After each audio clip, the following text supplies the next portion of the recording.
All right. Hey, everyone. Welcome back to the channel.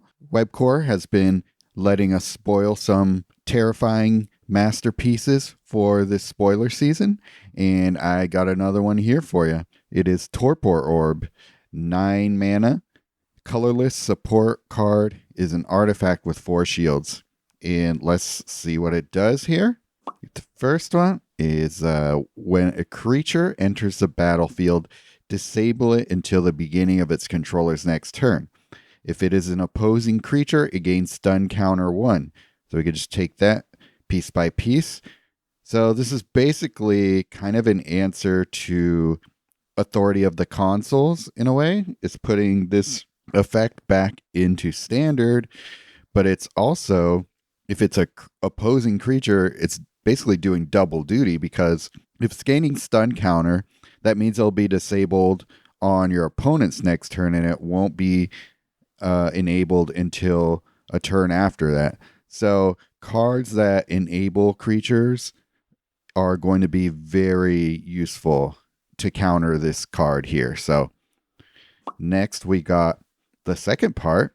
When another support card enters the board, disable it until the beginning of its controller's next turn. So that's where it gets really tricky, because a lot of players, if they think they're going to get away with going creatureless with Torpor Orb, it might backfire, because you're probably going to be relying on support cards, and this is going to be disabling those support cards until your next turn. So all those cards that have nasty enter the board effects, well, not anymore. Not when this one's out on the board.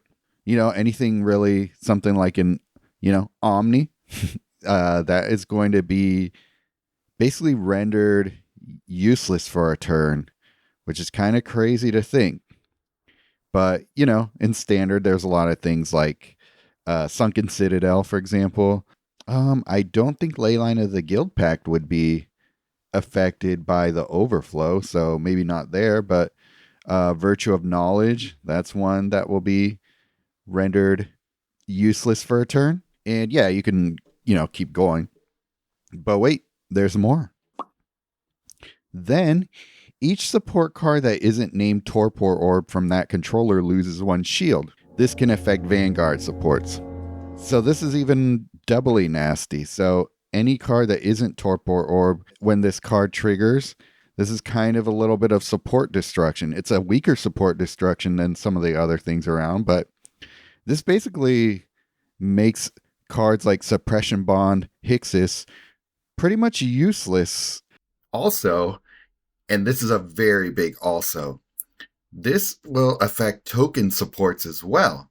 So this means that any sort of token generating supports will be affected as well. So food tokens, gold tokens, time bubbles, those will all go poof, because they hit the board, they're disabled, and they lose 1 shield at the same time. So they will in effect get exiled because they are disabled and then destroyed, so their effects won't trigger. So this is a huge counter to cards like Ambiguity, because not only will they drop Ambiguity on the board and it will be disabled, so it won't create that time bubble, and then any subsequent time bubbles that are created will be disabled and then destroyed, and your Ambiguity will lose 1 shield. So that is big. All of you Teferi Chronoclast haters, do I have your attention now? So this is going to be a really tricky card to build around, because it is a very oppressive card, but it's also very oppressive on your side as well. So it's going to be one of those cards like Ensnaring Bridge, where you really have to build carefully around it. Though I do think Ensnaring Bridge is actually going to be an easier card to build around than this one, because of how much of a double-edged sword this one is. It's very powerful.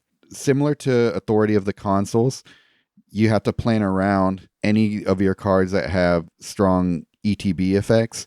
So if you're not worried about that, then this card will maybe just annoy you and not really affect you too much. But for anybody who plays looping decks, cards with strong enter the battlefield effects, anything like that, cards that trigger at the end of your turn, things like Rakdos, for example, but anything like that, this is going to really slow things down for those decks that have to deal with it. So this is a card that I can see being used in very specific decks.